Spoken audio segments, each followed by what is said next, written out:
স্বাস্থ্যকর জীবনধারা এবং সুস্বাদু রান্নার অন্যতম অপরিহার্য উপাদান হলো টক দই। রান্না থেকে শুরু করে রূপচর্চা এমনকি ওজন কমাতে সর্বক্ষেত্রেই টক দইয়ের ব্যবহার অপরিসীম।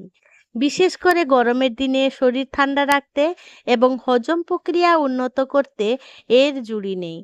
আজকে আমি করে দেখাবো ঘরে টক দই বানানো সবচেয়ে সহজ পদ্ধতি, যেটা ঝটপট হয়ে যাবে। আর এই টিপসগুলো যদি আপনি মাথায় রাখেন তাহলে আপনিও এই রকম পারফেক্ট টক দই বাড়িতে খুব সহজেই বানিয়ে ফেলতে পারবেন। অনেকেই ভাবে ভালো টক দই পেতে মাটির হাঁড়ি লাগবেই, কিন্তু আজ আমি প্রমাণ করে দেব একটা সাধারণ স্টিলের বাটিতেই বানানো যায় একদম জমাট পারফেক্ট টক দই। আর আপনি যদি একবার এই ঘরে পাতা টক দই বানানো শিখে যান তাহলে আর বাজার থেকে আর কিনে খেতে ইচ্ছে করবে না। ভিডিওটি স্কিপ করে একেবারেই দেখবেন না কিন্তু, তাহলে এই রকম পারফেক্ট দই আপনি বাড়িতে আর জমাতে পারবেন না। তাই সম্পূর্ণ রেসিপিটি দেখার অনুরোধ রইল। নমস্কার বন্ধুরা, ইজি কুক চ্যানেলে আপনাদের সবাইকে স্বাগত জানাই। চলুন শুরু করছি। ভীষণ উপকারী টক দই খুব সহজেই তৈরি করার জন্য আমি এখানে 500 গ্রামের একটা দুধের প্যাকেট নিয়ে নিয়েছি। আপনারা যে পরিমাণ বানাবেন সেই পরিমাণ অনুযায়ী দুধের পরিমাণটা বাড়িয়ে বা কমিয়ে নেবেন। দুধ গরম করার জন্য আমি এখানে একটা স্টিলের ডেচকি নিয়ে নিয়েছি, তাতে সামান্য পরিমাণ জল দিয়ে দিলাম। এই টিপসটা অবশ্যই ফলো করবেন। যে কোনো পাত্রে যদি দুধ জাল দেন তাহলে অবশ্যই সামান্য একটু জল দিয়ে তারপরে দুধের প্যাকেটটা কেটে ঢেলে দেবেন। এই জল দিয়ে বসালে কি দুধটা নিচে লেগে ধরবে না, তাই এই টিপসটা অবশ্যই ফলো করবেন। এবারে গ্যাস জ্বেলে দিলাম। এবারে দুধটা গরম হওয়া পর্যন্ত অপেক্ষা করব। আমার এই রেসিপিটি যদি কোনো নতুন বন্ধু ইউটিউব থেকে দেখে থাকেন, আমার এই ক্ষুদ্র চ্যানেলটিকে সাবস্ক্রাইব করে আমার পাশে থাকার জন্য অনুরোধ করছি। আর পাশে থাকা বেল আইকনটি অবশ্যই প্রেস করে রাখবেন। যখন আমি নিত্য নতুন কোনো রেসিপি দেবো সবার আগে খুব সহজেই নোটিফিকেশান আপনাদের কাছে খুব সহজেই পৌঁছে যাবে। কথা বলতে বলতে দেখুন দুধটা বেশ উথলে উঠেছে। এবারে দুধটা মিনিট 2-3 মতন জাল দিয়ে দেবো।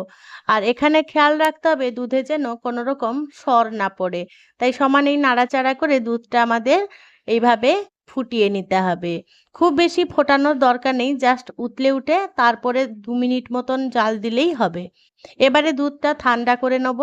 দুধটা ঠান্ডা করার পর ফিরে এলাম। দেখুন এই দুধ কিন্তু নর্মাল টেম্পারেচারে আনলে হবে না, অল্প অল্প গরম থাকবে, অর্থাৎ আঙুল ছোঁয়া মতন যদি গরম থাকে তাহলে একদম পারফেক্ট দই জমানোর ক্ষেত্রে দুধটার টেম্পারেচার ঠিক আছে। এইভাবেই আপনারা চেক করে নেবেন। এবারে দেখুন আমি একটা সাধারণ স্টিলের বাটি নিয়ে নিয়েছি। বাটিটা বেশ পরিষ্কার বাটি নিতে হবে। এবারে দেখুন আগে থেকে পাতা আমার টক দই ছিল, তাতে আমি 1 চামচ মতন টক দই দিয়ে দিলাম। টক দইটা একটু ভালো করে চামচ দিয়ে ফেটিয়ে নেব যাতে সম্পূর্ণভাবে দুধের সাথে মিশে যায়। এবারে সেই দুধটা আমরা ঢেলে দেবো। অবশ্যই এখানে এই দুধের টেম্পারেচারের উপরে আপনাদের দই জমাটা নির্ভর করছে, এইটা অবশ্যই মাথায় রাখবেন। এবারে দেখুন চামচটা দিয়ে বেশ ভালো করে একটু নাড়াচাড়া করে মিশিয়ে নেব ওই দইটার সাথে। এবারে দেখুন ঢাকা চাপা দিয়ে রেখে দেবো। আধ ঘন্টার মধ্যেই কিন্তু দইটা পুরোপুরি জমে যাবে, তবে পুরোটা সেট হতে একটু টাইম লাগবে, ঘন্টা দুয়েকে।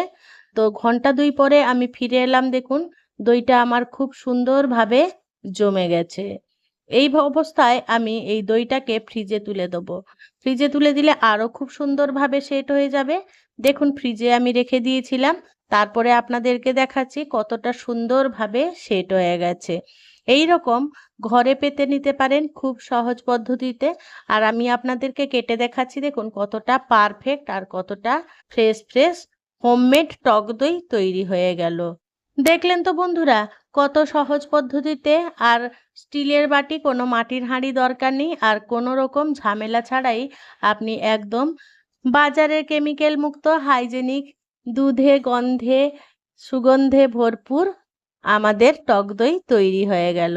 দেখুন আমি আরও বেশি পরিমাণে দই তৈরি করেছিলাম, একদম পারফেক্ট হয়েছে। আমি এটা প্রায় 1.5 লিটার মতন দুধে টক দই জমিয়েছিলাম, এটাও দেখিয়ে দিচ্ছি আপনাদেরকে। দেখুন বন্ধুরা আজকে আমার এই টক দইয়ের রেসিপিটি আপনাদের কেমন লাগলো সেটা কিন্তু কমেন্টে জানাতে একেবারেই ভুলবেন না। যদি কোনো অংশে একটুও ভালো লেগে থাকে তাহলে ছোট্ট একটা লাইক করে দেবেন। আপনাদের এই ছোট্ট, ছোট্ট লাইক আমাকে অনেক ইন্সপায়ার করে নিত্য নতুন রেসিপি বানানোর জন্য। আর যদি খুব বেশি ভালো লেগে থাকে বন্ধু-বান্ধব কিংবা প্রিয়জনদের সাথে শেয়ার করে তাদেরও দেখার সুযোগ করে দেবেন।